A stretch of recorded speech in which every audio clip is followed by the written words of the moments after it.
All right, good evening, everyone. It is Monday, March 23, 2026. It's just after 5:30 p.m.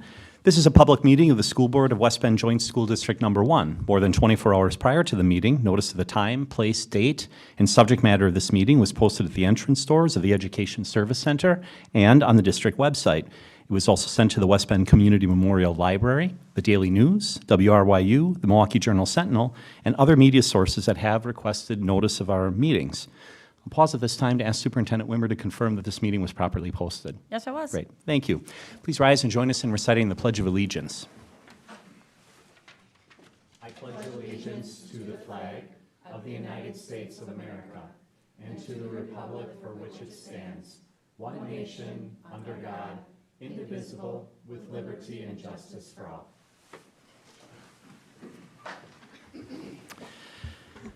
Thank you. We recognize the quorum of our board. All 7 members are present. Next on our agenda is to consider approval of this agenda, which was posted in advance. I'd move to approve this agenda. Is there a second? Second. Kelly, thank you. We have a second. Motion and second to approve the agenda. Any final discussion? Hearing none, all in favor, please say aye. Aye. Any opposed? Thank you. That motion carries, and we have an approved agenda. We move next to recognition of retirees. So the board would like to take some time to recognize individuals who are retiring from the district after many years of service to our students, our staff, and our community. And before we begin, I'd like to invite one retiree who is with us tonight to come forward and stand in front of the podium. So come on up, and we're talking about Mr. Paul Delane. Mr. Delane, if we would have you stand to the side of the podium so that our viewers at home can see. Fantastic. That's perfect. Thank you. See that I'm actually employed here. Thank you. So this evening we are pleased to recognize one of our retirees, Paul Delane, from the high school science team for his years of service to the district. Paul Delane was hired as a science teacher at West Bend West in February of 1993. For the past 33 years, he has been building legend status as biology, earth science, and AP environmental science teacher. Paul has left a huge impression on all the students, parents, and colleagues that have worked with him in West Bend. He is well known for his depth of science and teaching knowledge, his care for students, and his great sense of humor. Paul's real passion and legacy is evidenced most in SEED, which is Saving Earth Everyday Club, where he boasts, "When's the best time to plant a tree? Yesterday. When's the second best time to plant a tree? Today." Educators like Paul do not come around very often. West Bend is lucky to have learned from Mr. Delane for so long. Paul, the school board wishes to congratulate you on your retirement and to thank you for your years of dedicated service. A round of applause, please. Thank you. We're very grateful for you for coming tonight. Mr. Zweigert, do you mind if I just jump in real quick? Of course, absolutely. Because I have a Mr. personal anecdote from Mr. Paul. So I had Paul in my environmental science class 20 years ago now. Sorry. But I said as we were going down the stairs, I think I aged a little worse than you did. You're looking great now. But like seriously, to this day, there's like those little anecdotes and things from your class that I now teach my kids, and I like still say about, whether it's easy ways to, separate garbage and pick up trash to ways to like flush your toilets. Like I remember all that stuff that you had taught us. And so just know that, again, seeing a student 20 years later, that the things that you taught like really did have a lasting impact on, I know so much more than me. So thank you so much. And that's how it's supposed to be, right? Yeah, right. You did a great job. Thank you. No, thank you. And Sarah Leatherman, our Director of Human Resources, is at the podium and is going to give some additional words of recognition for our other retirees. Thank you. So in addition to Paul tonight, we actually have 13 other teacher retirees that we want to recognize who were unable to be with us this evening. While they're not here in person, they're certainly very deserving of our recognition and thanks. William Albrecht is a teacher at West. Amy Enlick is a teacher at Decorah. Christine Fisher is an aide at Badger. Kelly Griesmer is a teacher at Jackson. Jennifer Hoffman is a teacher at Jackson. Denise Kynes is a teacher at McLean. Ann Kieslick is at Silverbrook, counselor. Sandy Conrath is also at Silverbrook, teacher. Christina Kramer is a clerical at Badger. Geraldine Kretzlau is a teacher at Green Tree. Lisa Richter is a teacher at Decorah. Joe Strofelt is a teacher at West. And Dave Talma is a teacher at East. While each person we know has their own unique story, together they share something extraordinary, a deep commitment to serving students, staff, and our community. This year's retirees represent a combined total, a little bit of a drum roll, of 389 years of service. So take a moment to think about that as nearly 4 centuries of dedication, care, and impact. Over those years, they have worn many hats: educators, mentors, problem solvers, leaders, and colleagues. They have guided students through challenges, celebrated their successes, and helped shape countless futures. The impact of their work reaches far beyond the classroom and will continue to be felt. To all of our retirees, thank you for your passion, your perseverance, and the care that you have shown each and every day. You have made a difference in ways that can't be measured, and we are all better because of that. Please join me in congratulating all of our retirees. Okay, thank you. And also, today's recognition is not the end of celebrating the impressive careers of these individuals. The district is going to be recognizing these employees at our annual recognition program later this month. And to all retirees, again, on behalf of the school board, please accept our congratulations and our heartfelt thanks to all retirees for everything you've done for the students, the staff, and the families of our community. And thank you again tonight for joining us, Mr. Delaney. We appreciate it very much. Great, thank you. All right, we will move forward then with the remainder of our agenda.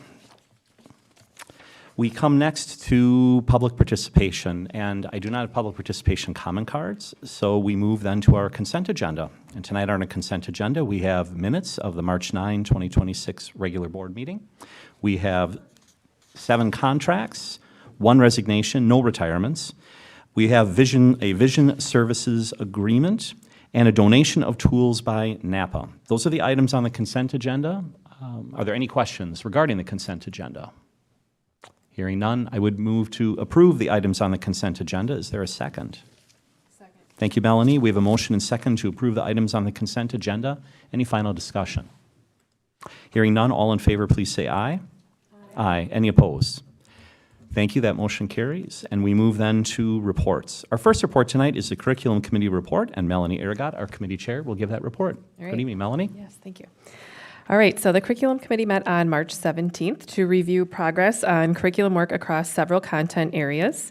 The FIED curriculum review is completing the evaluate phase, and recommendations include K-5 alignment, including 5th grade at the elementary school, a redesigned 6 to 8 program aligned to the Badger reconfiguration, and reintroducing personal fitness at the high school, improving and assessing alignment, and establishing an equipment replacement cycle. The team recommends moving into the revise for improvement phase.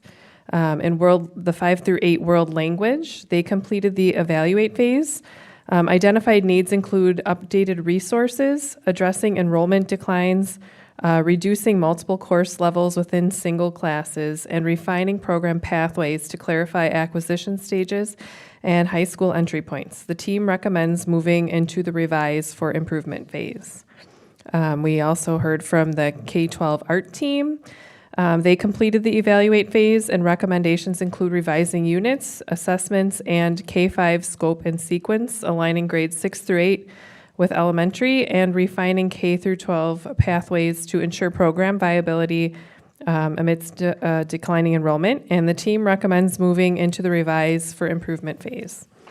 We also heard from the 512 ELA team, and they completed the evaluate phase and are currently in a resource review process, narrowing 2 finalists, HMH into Literature and Savas My Perspectives, with public review underway.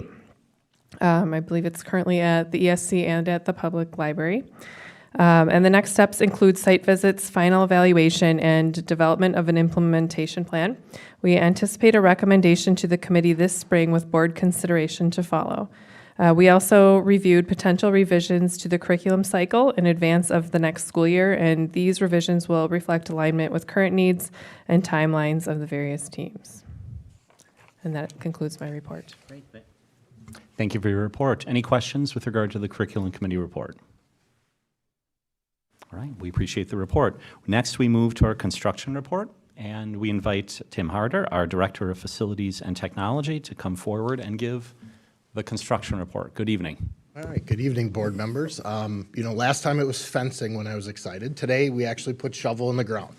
So if you happen to drive past Jackson Elementary and the new site there, you will see a team, one of our subcontractors who is working on clearing brush. They are removing topsoil. They are demoing of the old salt shed that is on site, along with concrete foundations and so forth, in preparation to start to do our utility work. You also see the site starting to be completely enclosed in fencing now as we go forward with actually doing the work on site at this point in time. We do that for a variety of reasons, but ultimately the safety piece. So as we finish that project, we will actually come around with fencing all the way down to the south side towards the community center to keep those who maybe want to wander in there as we start the project off of those sites. Also, big shout out to the Village of Jackson. Their team and the police department is doing some extra patrols and just stopping by to make sure that the site is safe at that point in time. Also, this summer we'll be doing work at Badger and Silverbrook and Green Tree, as you know. And so over the spring break, we'll actually be doing preparatory work at both Silverbrook and Badger around some of the plumbing pieces and behind the wall pieces, along with some environmental pieces there to take care of that so that we can hit the ground running literally the day school is out and start on those sites at that time. Any questions that you may have, I'll gladly answer them. Board members, any questions? Great to see continued progress. We appreciate the Very much. update. Thank you. We move to the superintendent's report. Superintendent Wimmer.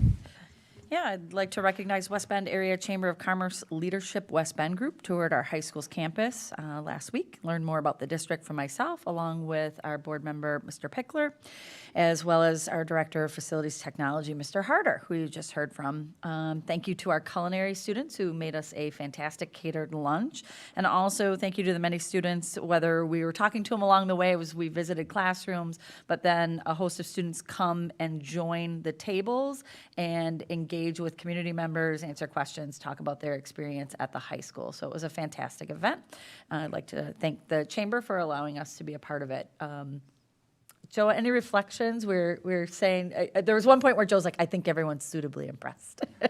But there's so many things, either they went to high school here maybe years ago, or our high school experience, which has certainly evolved, and it was just a great opportunity to kind of show that off and what's up there. Yeah, so I'm going through the program this year, so I was there with two hats on, I guess. But in the prior meeting leading up to this one, the whole group was invited to ask questions, and there were a lot of questions about preparing students for readiness, not just college, but if they choose a different path. And I think we showed them that the district does a great job with that, and kind of no matter what a kid wants to do with their life. We give them a path to do that. So Yeah, it was a fantastic opportunity. And just a shout out, if you've never been part of that leadership group, they do that annually, so you can certainly join then. Or if at any time your business or a community group wants to have that same experience or tour, just reach out to us. We have people on site who host those regularly. It's how we get engaged with businesses and how businesses engage with us, so we would welcome that at any time. Just a reminder for our families that summer school program enrollment is open. It's open to any student who's a resident of the West Bend School District attendance area. So whether you're currently attending us, our private parochial partners in the community, anyone is welcome. You just go right to our website and you can see the enrollment, the course options, as well as those instructions on how to sign up. Speaking of the Chamber, the West Bend Area Chamber of Commerce will be hosting the 4th annual All Around the Bend Business Showcase on Saturday, April 11th at the West Bend High School's Field House and Cafeteria. The event runs from 9 a.m. to 2 p.m. and is expected to draw over 1,000 community members. Local businesses have the opportunity to connect with residents, promote their products and services, network with fellow businesses, and students are always on hand throughout the day to perform. So we'd encourage you to attend that. Just a reminder, everyone's spring break will be Monday, March 30th through Friday, April 3rd. Our students return on Tuesday, April 7th. Our staff will have a professional development day in there prior to their return. I'd like to recognize a student, West Bend East junior Marissa Mastenbrook, earned a state award for her artwork Perennial Love at the Watertown Regional Wisconsin Regional Art Program, or RAP, teen exhibit. This marks her third consecutive year receiving a state award. The exhibit, sponsored by the Association of Wisconsin Artists, provide young artists ages 13 to 19 with the opportunity to exhibit their work in a juried regional exhibit across Wisconsin, where they bring in professional judging for art. So students who receive state art awards advance their juried RAP teen conference exhibits, where additional recognition and potential for awards and other recognition are available. Their artwork is also published in the AWA Annual Color Catalog. So continued congratulations for Marissa. What an honor, and thank you for representing West Bend. That concludes my report. Thank you. Any questions regarding Superintendent Wimmer's report? All right. Appreciate your report. Thank you. We move then to discussion items. Our first discussion item tonight is the budget development process.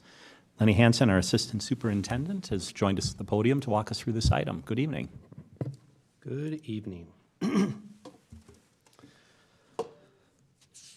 right, I'm happy to be here to provide an update on this process, which we've been talking about for several months here.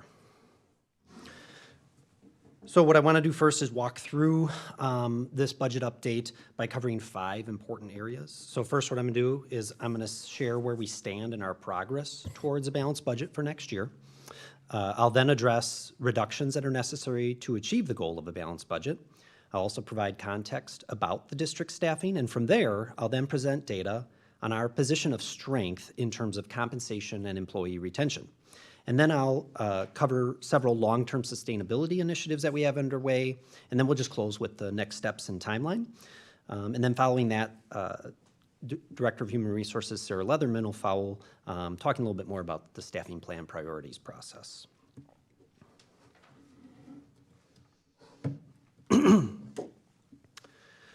So this table shows the 3-year forecast that the board saw in January, and as a reminder, these figures assume at the beginning end no changes to current operations. They represent a starting point and not the finish line. For 26-27, we identified the need to reduce expenses by 6.1%, and through the work completed to date, we have closed that gap to approximately 1.5%. That represents meaningful progress, and I want to acknowledge the work that every department leader has done and contributed to getting us there. However, we're not finished. Work continues across every department and every function to close the remaining gap. All staffing decisions will be finalized in the coming weeks so that a complete staffing plan can be presented to the board in April. The out-year projections for 27-28 and 28-29 really underscore why we're addressing this now. If we don't make adjustments today, these challenges are only going to grow larger, and taking this action this year prevents a snowball effect in future years. Every budget decision we make is measured against these 5 guiding principles, which I've shared with the board previously. We'll continue to prioritize instruction. Our class size ranges will remain within their historical targets. Our staff-to-student ratios will remain within the commonly seen range for our region. Student pathways and opportunities will be preserved so that students continue to have access to the programs that position them for college readiness and career success, and the budget will continue to support an adequate maintenance of our facilities. I want to be very clear as I go through this. We are confident that a balanced budget will be achieved while fully upholding every one of these principles. At the same time, I want to be direct with you tonight. Staffing is, as we all know, by far the largest expense in the district, and achieving the reductions required to balance the budget will necessitate staffing decreases across all levels and departments, including both at the district office and at school buildings. Positions will be reduced across the organization in certified staff, support staff, and leadership positions. Every district office department will see cost reductions. School-level staffing will also be impacted. Where positions are reduced, the administration will pursue transfer opportunities for affected employees into vacant positions whenever that is possible. As usual, all reductions will be carried out in accordance with board policies 536.5 and 536.6. Looking at our timeline, all staffing decisions will be finalized in the coming weeks so that that staffing plan can come before the board in April for consideration. I again want to emphasize that the administration is confident that a balanced budget can be achieved while upholding the guiding principles shared with the board. When thinking about staffing adjustments, it's key to have important context. So on the left, you can see that the district currently has a favorable staffing ratios compared to our neighboring districts across the area. Years of focusing our cuts on other areas have resulted in instructional staff ratios that are better than what you typically see in the region. On the right hand, after the adjustments we will be making, our staffing ratios will still be favorable when compared to neighboring districts. We anticipate remaining among the leaders in staff-to-student ratios in the county. We are going from a position that is better than our neighbors to a position that is still overall better than what you see throughout the region. Our commitments through this process are clear. Class sizes remain within their historical target ranges, pathways are preserved, ratios remain favorable, and every area of the organization is being examined to identify opportunities for efficiency. A high-quality staff is key to delivering our program, and I want to spend some time focusing on our current position within the labor market. This is important context. As you will see, we are in a very strong position in the market. Our staffing levels far exceed the norm, and the compensation offered to our teachers leads the market for the area. In short, the district is operating from a position of strength when it comes to labor market competitiveness. So let me elaborate. This chart shows the teacher turnover trend over the past, the bottom line is this: the district can make the adjustments necessary to balance the budget and still remain a leader in both staffing and retention. We are committed to ensuring that the district remains highly competitive within the local educator labor market. This chart shows the teacher turnover trend over the past 7 years. This data considers voluntary resignations and excludes retirements. The maroon line is West Bend. The gray line is the Southeast Wisconsin average. As you can see, we have outperformed the regional average in every single year shown. And the gap has widened significantly in the most recent year. Our retention is strong, and that gives us confidence that reasonable adjustments will not put our competitive position at risk. This slide summarizes 2 key data points. On the left, as previously stated, the district currently maintains more favorable staffing ratios than our neighboring districts across the area. On the right, you will see that our teacher turnover rate is 2.56%, whereas the Southeast Wisconsin regional average was 5.46%, or more than double our rate. That's actually the lowest teacher turnover rate we have recorded in 7 years. I want to share some data that puts our compensation in context alongside this information. So obviously, when we're talking about making reductions, you want to ensure that you continue to provide a highly competitive compensation package to our employees. And we're confident that we're going to continue to provide that level of compensation while also achieving a balanced budget. So let me explain why. Our average teacher salary is $73,635, which is well above the state average. Our starting teacher salary is $49,000, which is $2,450 above the county average for first-year teachers. And the highest paid teachers in the West Bend School District earn more than any other teacher in the entire county. We lead at every level: starting, average, and top end. If we were compensating staff at the average level of other county districts, the West Bend School District would be spending over $4 million less annually. Clearly, we are committed to investing in our staff and our teachers. Next, I want to share some data that puts our total teacher compensation in context. So this chart shows the total teacher compensation value for every K-12 district in Washington County. So total compensation includes both the average teacher salary plus the value of the district's contribution towards the family health insurance plan. As you can see, West Bend leads the county by more than $3,000 over the next highest district.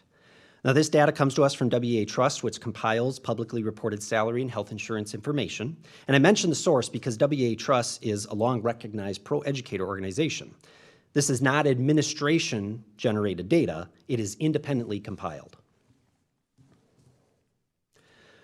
For some additional perspective, let's look at teacher compensation from another angle. This slide uses data from the 24-25 DPI staffing report to compare the WBSD teacher salaries at the 25th, 50th, and 75th percentiles against our neighbors. At every percentile, our teachers earn significantly more. At the 25th percentile, our teachers are earning more than $6,000 more than what you see in the area. At the 50th percentile, it's more than $5,400. And at the 75th percentile, it's more than $4,000. This is not a cherry-picked comparison. When you look at our newer teachers, our mid-career teachers, and our most experienced teachers, the WBSD's compensation leads across the board. This year, certified staff received the largest percentage pay increase of any employee group. That has been typical in annual pay raise decisions in past years as well. The pool of dollars spent overall on salaries for returning teachers grew 2.5% this year. Support staff compensation increased 2.25%, and administrator salaries increased 1.5%. The total investment in teacher raises alone was more than $800,000 when employer tax and pension contributions are included. Every returning teacher received a raise of at least $1,000. I want to address the strategies that the district employs to control administrator compensation growth.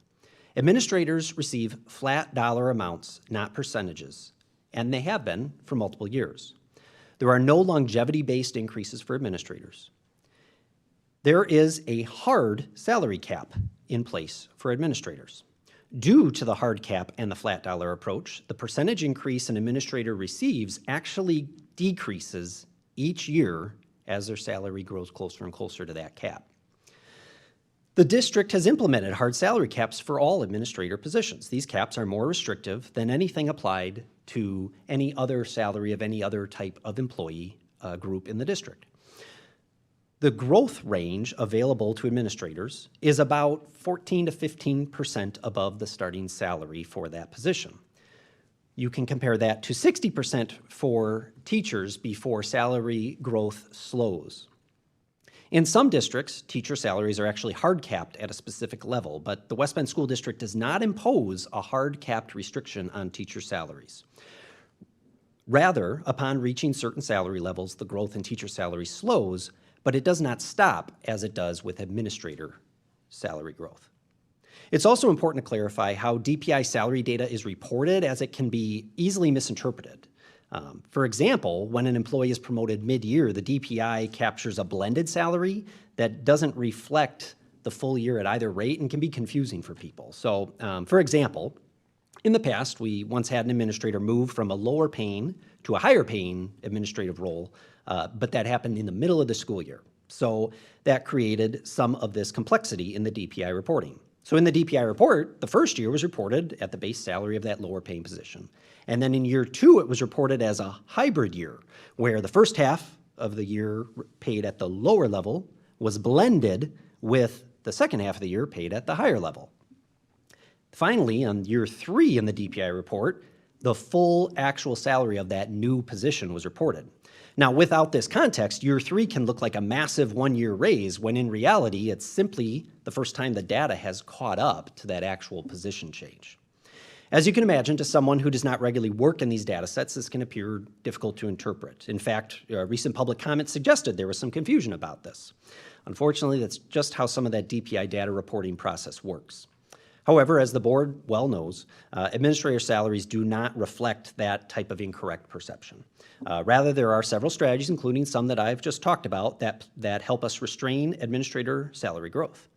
We always appreciate the opportunity to educate anybody in the public about these types of things, because it can understandably be very complicated. We know our community wants its teachers to be well compensated. My goal today is to ensure that our community knows that the district has been and is continuing to prioritize teacher compensation. And hopefully this data helps create that clarity. Our health insurance benefits are another area where the district leads. The chart on the left shows what percentage of gross salary an employee earning our average teacher salary could potentially pay towards health insurance costs in a worst-case year. So this considers the combined costs of the annual health insurance premium to the employee plus the maximum out-of-pocket cost. That number is then compared to the average teacher salary. Our employees are capped at 12% of the average teacher salary being at risk in that worst-case scenario. The next lowest district in the county, you'll see, is at 16%, with one district as high as 28%. We clearly lead the way in this area. Our family health insurance premium is $127, not 117, sorry, $127 per month starting this past January. It was 117 the year prior, which is when this data set was pulled from. The county range is $180 to $390 per month. Our employees pay only 5.3% of the total health insurance costs through premiums.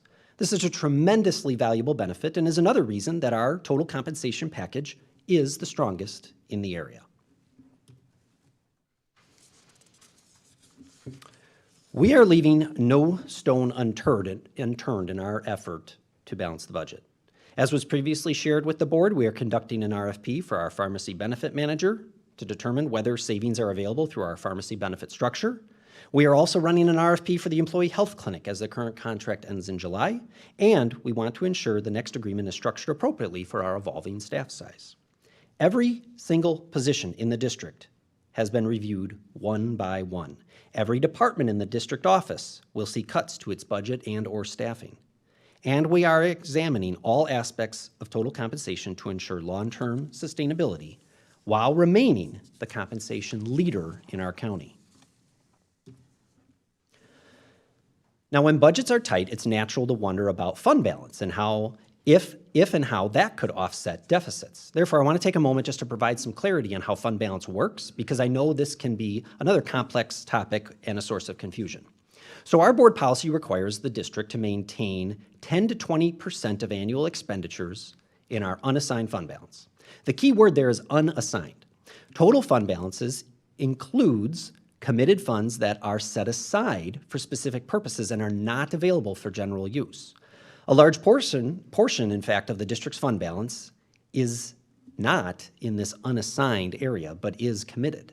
For example, more than $3 million is reserved as a buffer for health insurance claims, as required by our auditors.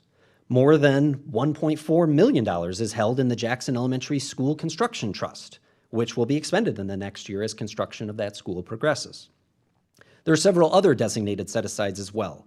These dollars are not available to spend on operations and are not considered part of what the auditor or the community would consider fund balance available to spend.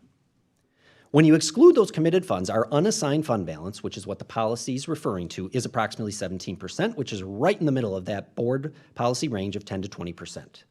The district is definitely not exceeding its policy limit.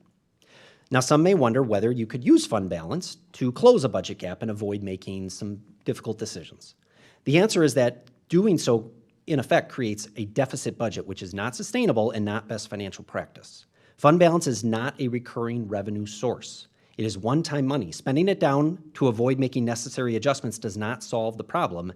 It delays and compounds the problem, making it worse the following year. Now, obviously, the board's been well educated about these nuances related to fund balance for a long time. However, to the average citizen, this can be understandably a very complicated topic. In fact, the topic recently came up at public comments to the board, and therefore we're glad to have the opportunity to kind of walk through this complex topic in detail so that the community can learn more about this matter. We're always happy to educate anybody that has questions about fund balance or district finances. They can just reach out at any time.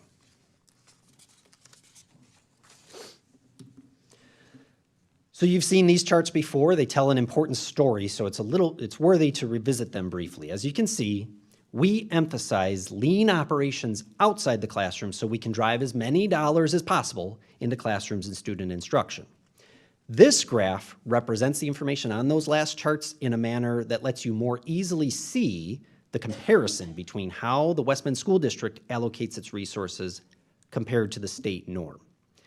We allocate 61.5% of our budget to instruction, compared to the state average of 50.7%. Our administration costs are about 5.5%, which is roughly half that state average. Our administration costs are 5.5%, which is well below the state average of 7.3%. Our facility spending is 5.5%, which is roughly half the state average.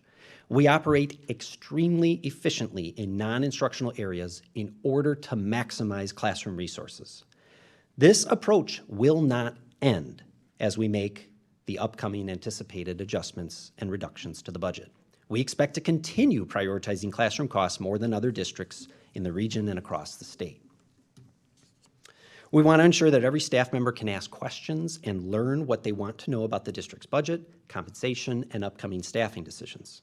So already, the HR director and myself visit 2 different school buildings every week to be available to staff who have questions. In the coming months, in addition to that, I will also be making myself available at after school several additional times per week for drop-in appointments so staff can ask their questions.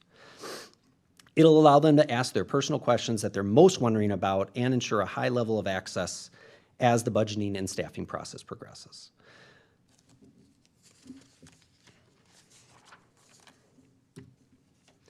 Staffing decisions will be finalized in early April. A complete staffing plan will be presented to the board in April as well. That PBM and health clinic RFP result will be shared later this spring. And as usual, a preliminary budget will come to the board in June with a final budget approved in October, as is typical. A lot of information there, but I think it's an important story as we talk about our most important expense in the district. So this will continue to progress, and we'll be following up at the April meetings with additional information. But if there are any questions about any of the information I shared tonight, I'm happy to answer them now. Thank you for the presentation. Just to confirm, so the timeline of next steps, this seems consistent with what we've been talking about before, and are there any changes to the timeline? These are no different from how the budget is typically developed in terms of the timing of staffing plan, budget development, and so forth. Great. Board members, other questions? Joe. Just one, I think. When you're talking about the health insurance, do you know off the top of your head what the maximum out-of-pocket is on like a family plan? So in the plan that we use here and that the state data reporting uses, they use our most common plan, okay? So in our family plan that is most commonly selected, where last year it was $117 a month, this year it's $127 a month for premium, the deductible is $2,500 per person, so $5,000 family, and the max out-of-pocket is $3,750 per person, or $7,500 per family. Okay, that's And pretty low. that number is then considered here. So it takes that $7,500 plus the premium, which at $117 per month back then was around 13 something, almost $1,400. Put those together, divide that by the average teacher salary that year, and that's how you come up with those percentages.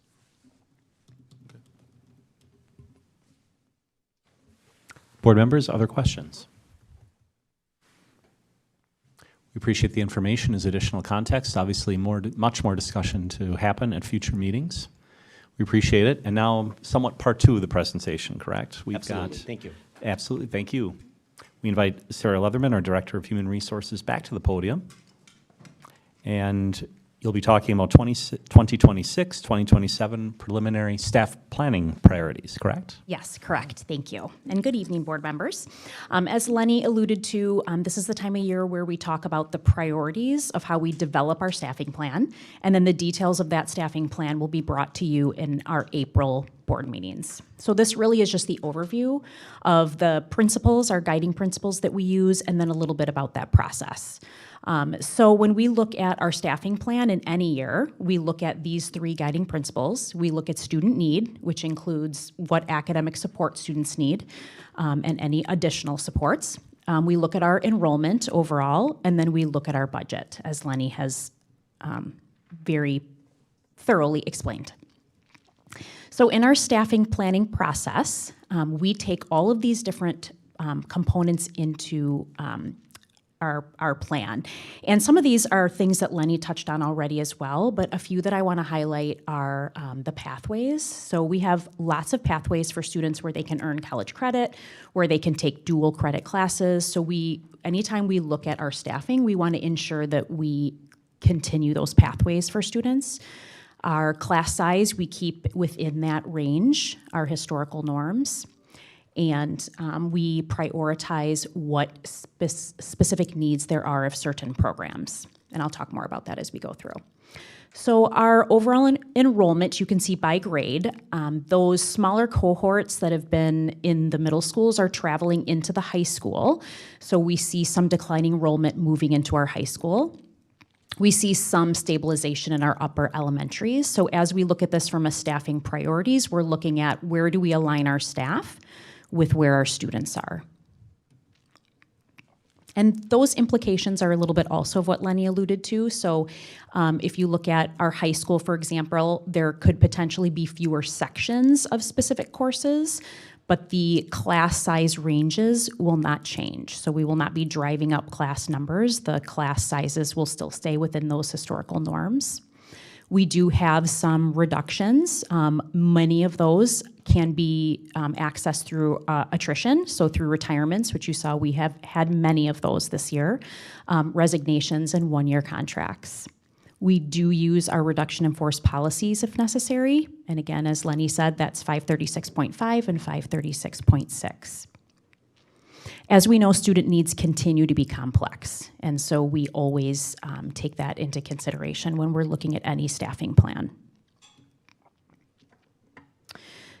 So again, these are the factors that go into creating that plan. We look at our enrollment. The student registrations and course preferences really come into play at our middle and high school sections, specifically our electives. So those can ebb and flow depending on what students choose to enroll in. So this is that time of year when we're looking at those enrollments and then determining how many sections of certain courses will run. We also take into consideration our known turnover, so those retirements and resignations, and then the needs of the programs, which are a little bit of kind of those pathways that I was explaining before. We have established class size guidelines. It's for the lower grades, our K2, it's 1 to 24 for teacher and students, and then it's 1 to 28 in grades 3 through 12. So if any courses or any grade levels are running high, then we look to see if we need to add any staffing in those sections.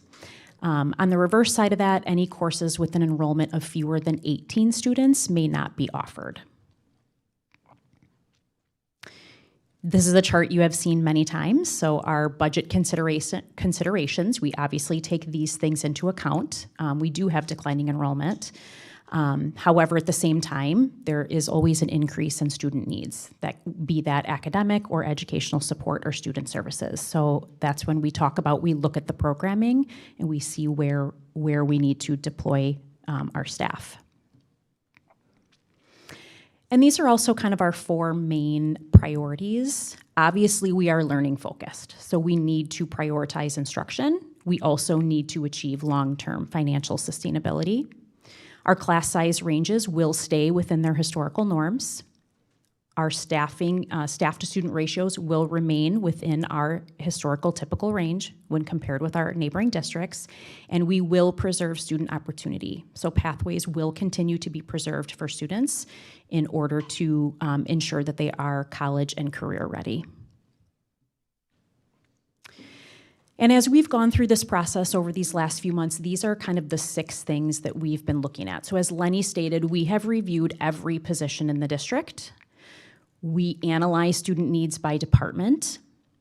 We are committed to maintaining both of our virtual program and our alternative education supports. We offer many programs here to ensure that students get what they need, and we are committed to that, as well as maintaining those class size ranges. So that's a very brief overview. Like I said, the full staffing plan will be presented to you in April at both of those meetings for more deeper discussion. But I'm happy to answer any questions if you have them. Great, thank you. Questions, board members? I have one brief question on one of the exhibits. I think it's the one with the bar chart and the red line. I'm trying to think of what page that's on. 1, 2, 3, like page 4. I just wanted to be sure I was reading that correctly. There are some blue numbers on the top. I see the first one's 380, the second one's 330. I just want to be sure I understand what those numbers are supposed to represent. So those are the number of students in that grade. Okay. Well, I look at, for instance, the first one says 380 and the second one says 330, which you would think the bar chart would go down then in the second year, if you know what I'm saying. Oh, I do see that. Yeah. Yeah. Sorry, Chris. Quite all right. No. I think we've talked about this quite a bit. The only reason I bring it up is just because in case the public wants to consult it, let's just update that to make sure. Yes, I will update that. Perfect. I thought maybe it was trying to demonstrate something else, so thank you for confirming that. Easy. Other questions? Just at a quick glance, just for your perspective, the visual representation is correct. It's the header number on top that's incorrect. That'll get changed. Yeah. Great. Thank you. Yes. Excellent. Questions? No? No? Okay. Everyone looks like they were drawing breath, so I just wanted to be sure. All right. Everyone looks so eager. Thank you. We appreciate the discussion, and this too obviously will fold into our future discussions upcoming. Yes. We appreciate this very Thank much. you. Thank you for your presentation.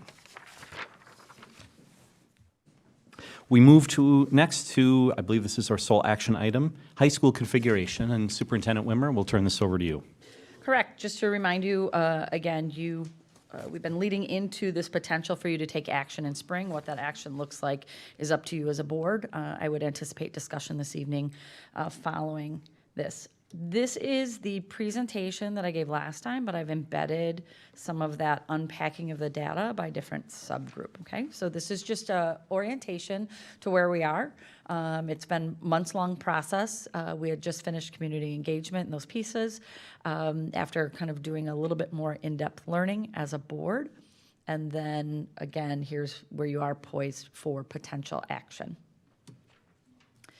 I won't rehash all of our efforts for engagement or the community meetings. Again, reminder that part of that was going to see students in person and having various focus groups. This is data that I went through last time, along with some of the anecdotal notes, different groups that we met with. What I am going to dig into is the survey, just to show you some of the breakdown of those groups, and then talk about some kind of lingering questions or some interaction that I've had in the meantime, where people's questions have been. We can answer any questions you might be getting as board members as part of that discussion. So this is just orientation of who filled in the survey. Remember that they could check all that apply, so you can't do a direct match on some of the numbers. They could be wearing multiple hats. You could be a parent, an alumni, you could serve multiple roles. So this was the kind of how important is it that we continue to operate both east and west. You can see generalized survey respondents all together. And then you can see unpacking that on the next slide by group. So each group predominantly feeling not important or somewhat important collectively around that question when you unpack it by how the different groups answered. And then the data chart below. Again, the nuances of how people felt around that, we left that piece alone in those questions. Again, more anecdotally, when you talk with kind of anyone, whether it was students or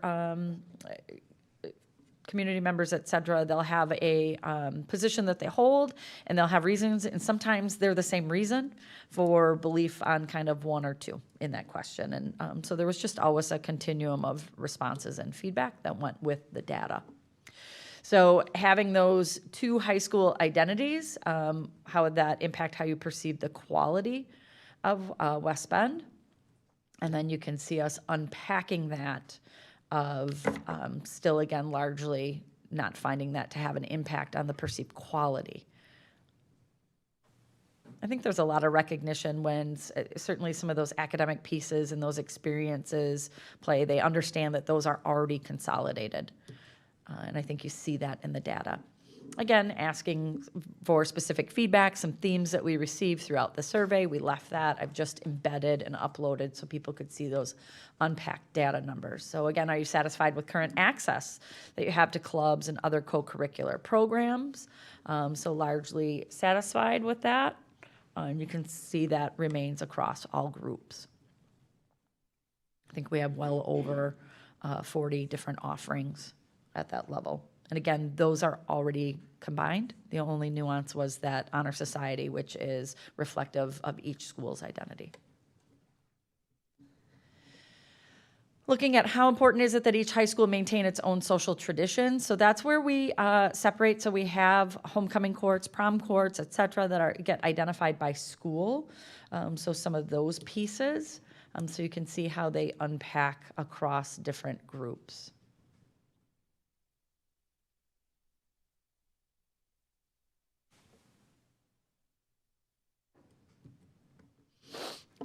And this is continued reflection. We left that slide alone. Looking at that awareness piece in the early, people filling this out, especially the community was kind of first and had the largest numbers. There wasn't a lot of awareness around how many of our teams are already combined. I believe it's 17 teams that we already combined. So then you can see kind of across different areas, levels of awareness.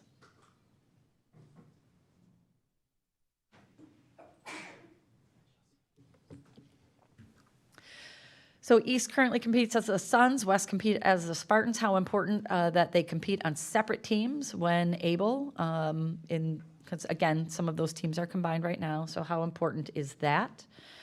These were the general respondents, and then here's how you unpack that by group.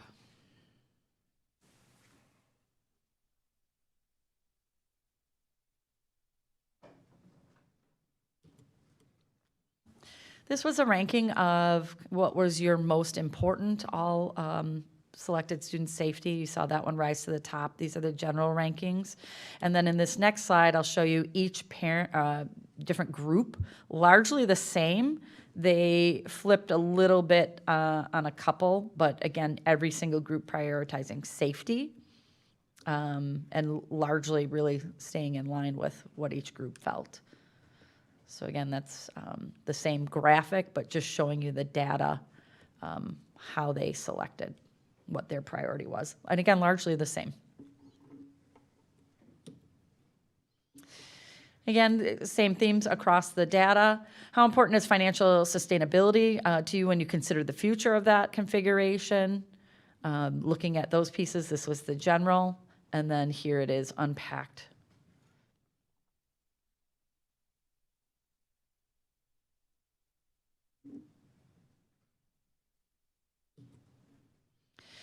'16, we have talked about and been very clear, you know, to do any kind of change will cost, especially in the short term. You know, change in identity, branding, uniforms, et cetera, expansion of programs where you're shifting things. We were upfront around some of those dollars. So looking at that, here is how that data unpacked.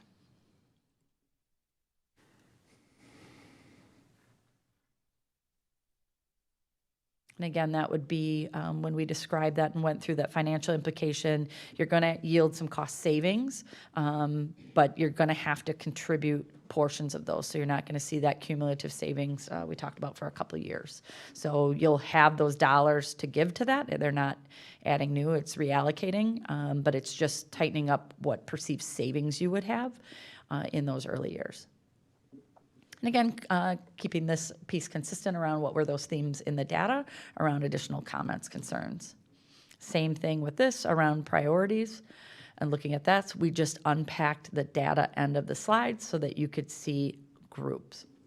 We ended last time with looking at prioritizing opportunities. So you had a theme around, again, that academic quality, different opportunities for kids, for many that talks about their athletics, their activities, all of those pieces. So that was that participation in things and protecting that piece. You know, they don't want to see things go away, opportunities that exist, but instead, how do you strengthen those? Talked quite a bit, again, around community identity. When planning for the future and ensuring financial responsibility long-term. So when you take and unpack that feedback and put it into strategic planning, these are things that they want the board to hold firm on.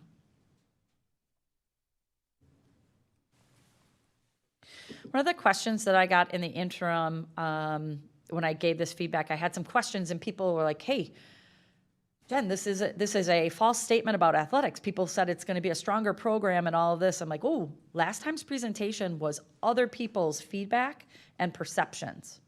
So I was conveying them as what others had said. And I said I didn't change that because that was their feedback and perceptions. So you're going to have multiple schools of thought on this because if we became larger, you're going to go into a D1 environment. That level of play, the school will be larger, all of those. So people talked about like, okay, we might have to strengthen the foundation. You're not going to just put two teams together and have something magical happen. Just really, as I talked with people, it's like, nope, I know and understand, you know, kind of the building pieces. But again, it was more around kind of other people sharing all those perceptions that went along a whole continuum. Like, oh my goodness, this is going to hurt us. This will strengthen us, and kind of every opinion in between on that. There was also some of those are like, well, who would we compete with? Remember, the WIA kind of holds that power around conferences and alignment. We go through that every few years. We just got put into a brand-new conference, Glacier Trails. However, we're in 5 different conferences because we're a little bit of a standout even in that one. They don't have or offer. All I can do is present to you in the region who are the other schools that are similar. I can't know who our conference will be. I can't know any of those. Even if we get put into a new conference, should something change, I still might come up empty, which we have in our current conference. You know, they might not have some of the sports or teams I have. I still might have to go knocking on another's door.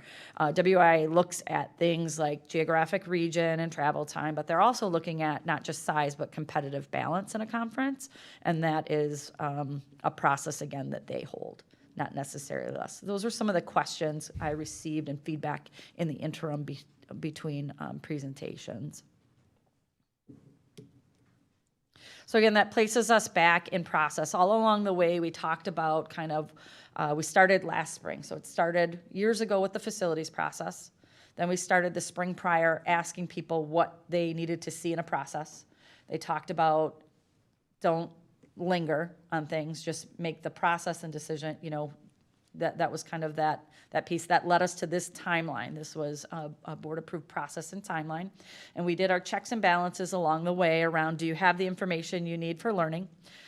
Shall we proceed to engagement? There was enough for us to proceed with engagement, and that is a phase that we just ended. Kind of along the way, we looked at how many participants do we get in surveys and focus groups, in our community forums, et cetera. What did that look like? We had a lot of good press coverage and things. So that's kind of placing us right here for decision. So if the board has any questions, I'm happy to go through those. Any thoughts, feelings that they want to share, this is your discussion, and it can result in action this evening should you choose to take that path. Now, I would caution, if there is any action this evening, we have always put this in front of our community since we started this process, that if the board takes any action, that we would not look at implementation until the 27-28 school year. So I would caution you against going against what you've already set out publicly, should you choose. Can we talk about that just a bit? That if the board were to take action and we wanted to implement this, let's say at the beginning of school year 2027, can you just talk a little bit about, there's work between then and now? There's a ton of work.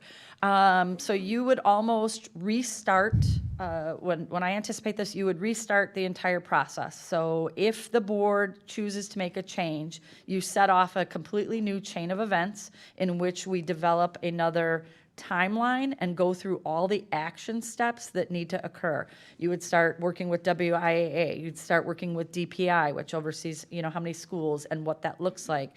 Because can we, I think the biggest thing for kids is how do we honor who they started as? Can you graduate them out as Spartans and Sons and bring in the third, you know, unified group? What can be done? You start leaning in and doing all that work. You would have to re-engage all new focus and community groups on identity around, you know, so we're here and how do you honor that? What do you want to become? That kind of thing. So that is why you need that long of a runway to plan and lead into and be ready for. There's a fair amount of engagement to do with various youth groups, whether it's middle school athletics or the youth community groups, et cetera, in readying for any kind of change. So that's why there's a really long runway ahead. So what you would see back along the way, and we would hold ourselves accountable for, is much like we did with this process. I would recommend that we unpack this, we put this out to people, we talk about what are the components that we need to be doing over the next, you know, year. All of that, get feedback, develop something that looks, you know, kind of big picture like this, and then little picture around all the activities and milestones, and get ourselves checks and balances all along the way as we've done with this, so that the board has continued oversight, ownership, and authority on decisions around this. That would be my recommendation if you're inclined to make a change in any way. Other questions? Mr. Pickler. A few random things. Yep. So athletics, if we make this change to start September 2027, when might we know some of the answers to like the conference questions? We'd had alerted the WIA that we were looking at this piece. I would say then I would pick up the phone and make a call and get the timeline from them exactly when they would engage on those pieces and do that. They have certain points in time that they look at that, but we're ahead of so that they can consider. But that timeline, I would have to work with them to get Okay. So their commitment. we don't anticipate being left scrambling without a conference? No. Basically. Okay.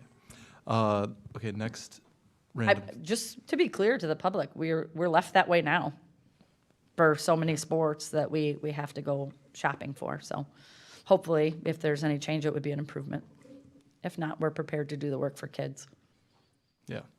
So the next thing you kind of alluded to with, graduating as a son or a Spartan, and so that was where my head was, because a lot of the feedback that was kind of against the merging the high schools was from students, which I can understand. Some of them acknowledge that this should happen, just not while I'm here. So Absolutely. can we do some of those things like to kind of ease into the change? Officially, it's one high school, but you can still have two courts for a couple of years. Well, exactly. So we have ownership on all those pieces, right? So having multiple courts, having throwback, like you can do any of those things. That's why that whole next layer of engagement and planning and what do you hold dear and what do you want that to look like is critical. But then we would work that's where I reference DPI, so that's Wisconsin Department of Public Instruction. And we're accustomed to having schools within a school, different things that allow us, can we still print their diplomas in a certain way if they choose? Can we do all those things? There's a fair amount of authority we would have on that. So we would start working with DPI around what are my options exactly in that? How do I declare that? Okay. Final one for me. I would imagine this will have significant design implications with the remodeling of the high school if it's going to be one versus two high schools. No, not so much. So we're in the design process right now. You have $40.12 million of renovations occurring at the high school. The only thing in there that would be, because again, we're already combined for all the athletics, all those pieces, or all the academics, all of those spaces. It will probably point us to the one piece, which is painting the field house and the bleacher selection. So those are the two pieces. That would have some selection around them. But other than that, all your other renovations stand. The largest pieces are associated with a lot of the athletic spaces. Majority of those are outdoors as well as. Okay. So it wouldn't be like going from two cafeterias to one or something like that? So we're looking at design. You still have the same amount of kids. So our students right now, and I see Jen Potter's over there. I spent a fair amount of lunchtimes there. So while they have those, they don't separate the kids. They can actually start in 1 hour, go get that, and they can go see their friend. The cafeterias are in proximity to each other, so they don't really make that strict. Now, we are looking at optimal placement of our cafeterias.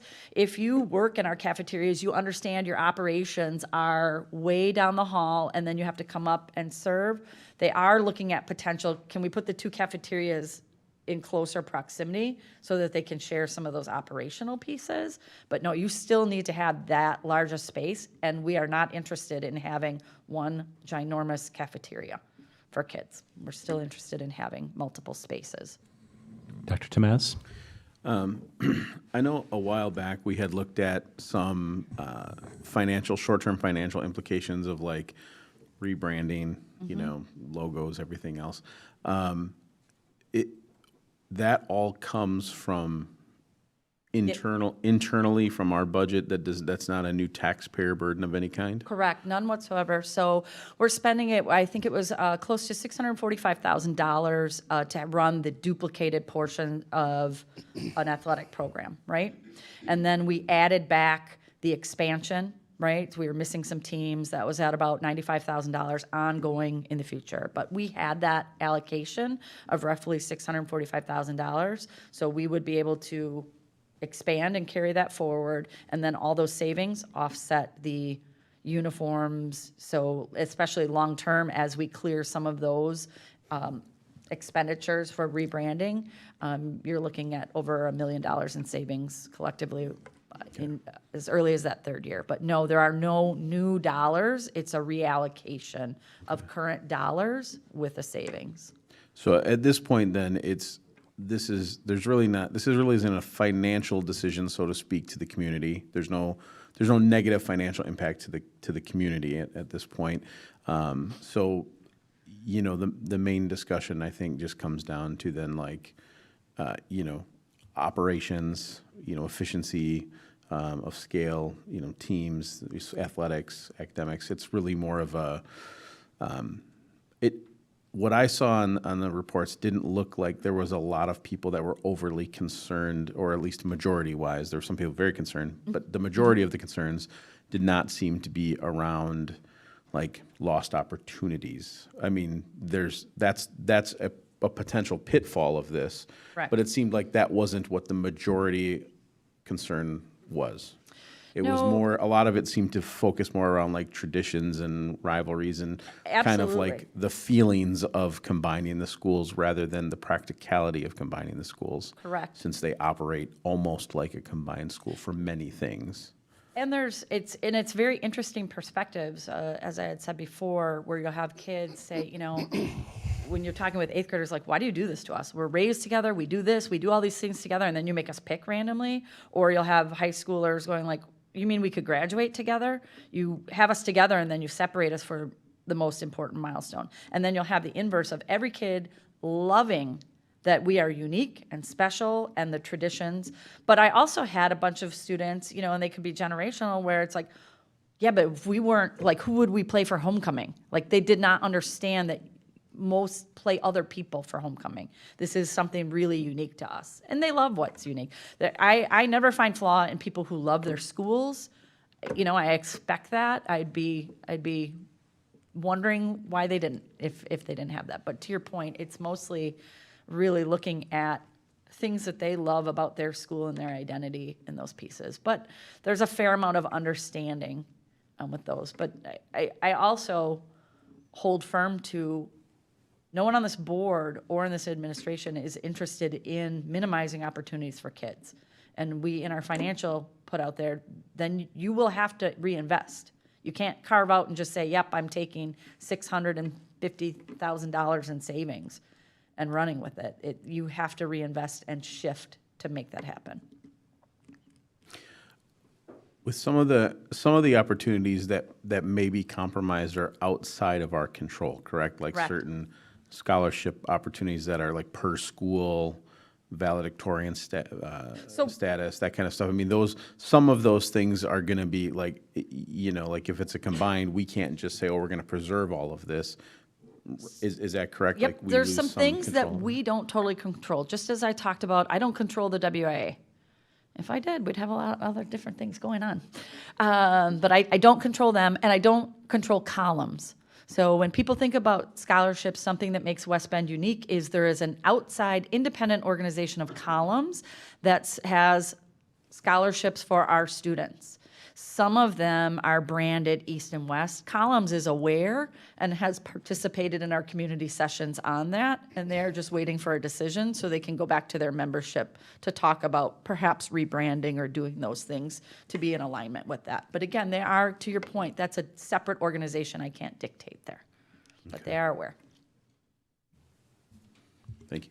As it relates to things like per pupil funding, doesn't impact us positively or negatively. Would that be true? No, it's related to per pupil. It's not by school design.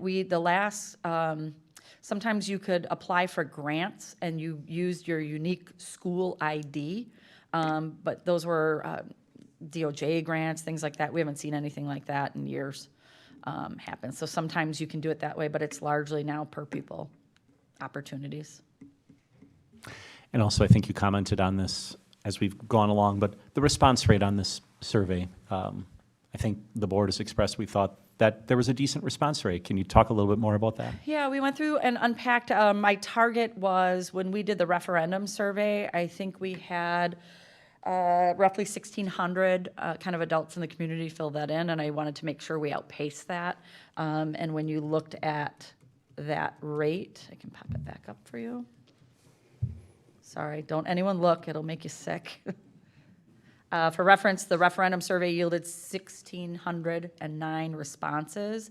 You can see our total responses, but for me, what was new is kids could take this survey, so 811 were students. So the rest were adult responses. We wanted to make sure and clear that. Other questions, other thoughts? Mr. Jenkins.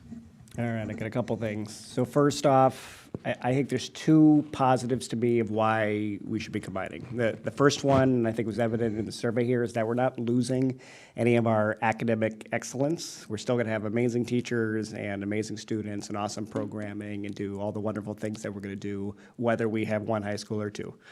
And then the other part is the theme that I think I've noticed throughout here is community unity.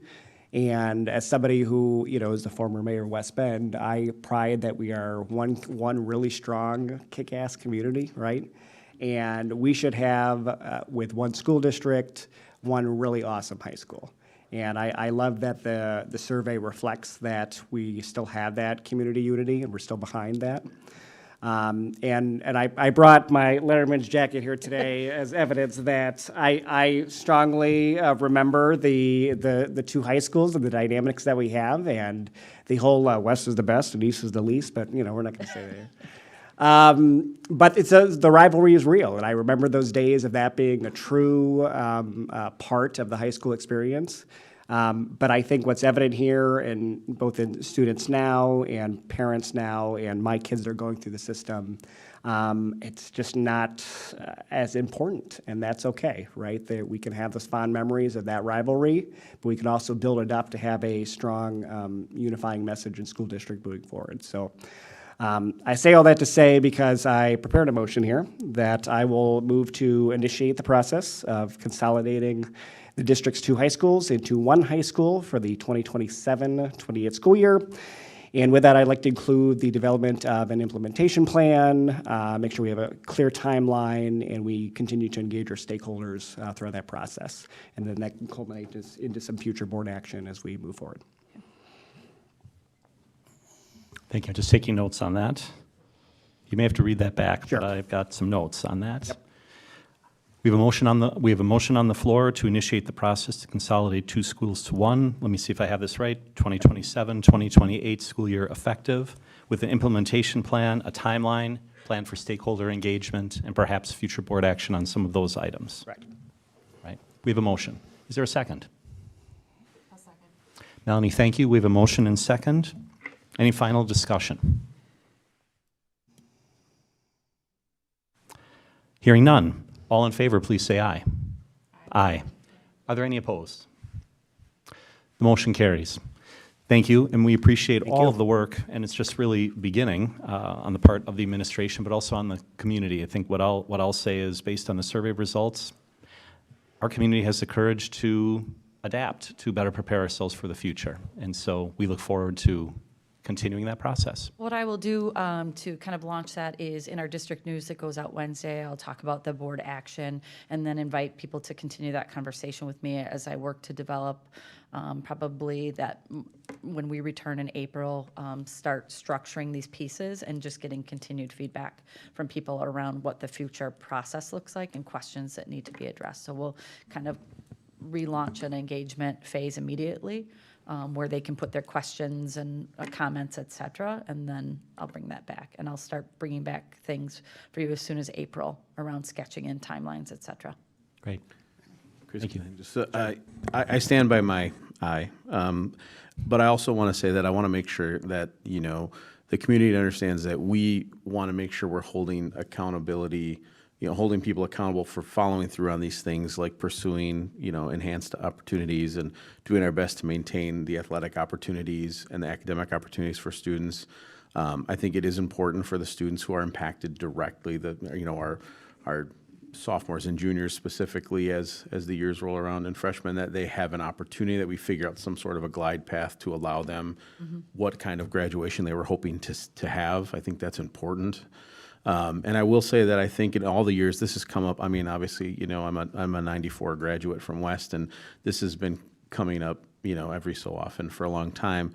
And I will say this is probably the warmest I've seen from the community standpoint on, being okay with this idea.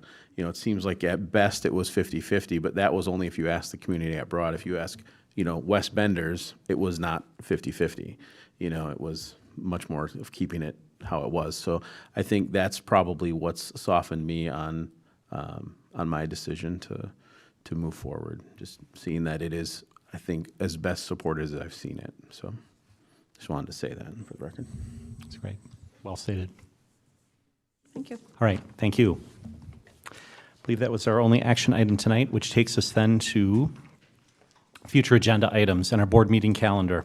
The following meetings are on our board meeting calendar, all scheduled to take place here at the Education Service Center. April 7th, Curriculum Committee, 4:30 p.m. Regular board meetings on April 13 and 27, both at 5:30 p.m. And Curriculum Committee meeting scheduled May 5, 4:30 p.m. We ask the community to consult the official meeting postings in case the time or the date or the location may change. Anything to add to the board meeting calendar? Are there any other items for follow-up and communication? Hearing none, we have an item that is appropriately discussed in executive session. So I would move to adjourn into executive session pursuant to Wisconsin Statute 19.851C to consider employment, promotion, compensation, or performance evaluation data of any public employee over which the governmental body has jurisdiction or exercises responsibility, and take any such action if necessary based on its discussion, namely employment and compensation. Is there a second? Dr. Temez, thank you for the second. We have a motion and second to adjourn into executive session. Any final discussion? This requires a roll call vote, so I will call the roll. Mr. Jenkins? Yes. Mr. Pickler? Yes. Ms. Aragot? Yes. Dr. Temez? Yes. Ms. Kruger? Yes. Ms. Lang? Yes. And Mr. Swigert votes yes. We are unanimous. We are adjourned into executive session.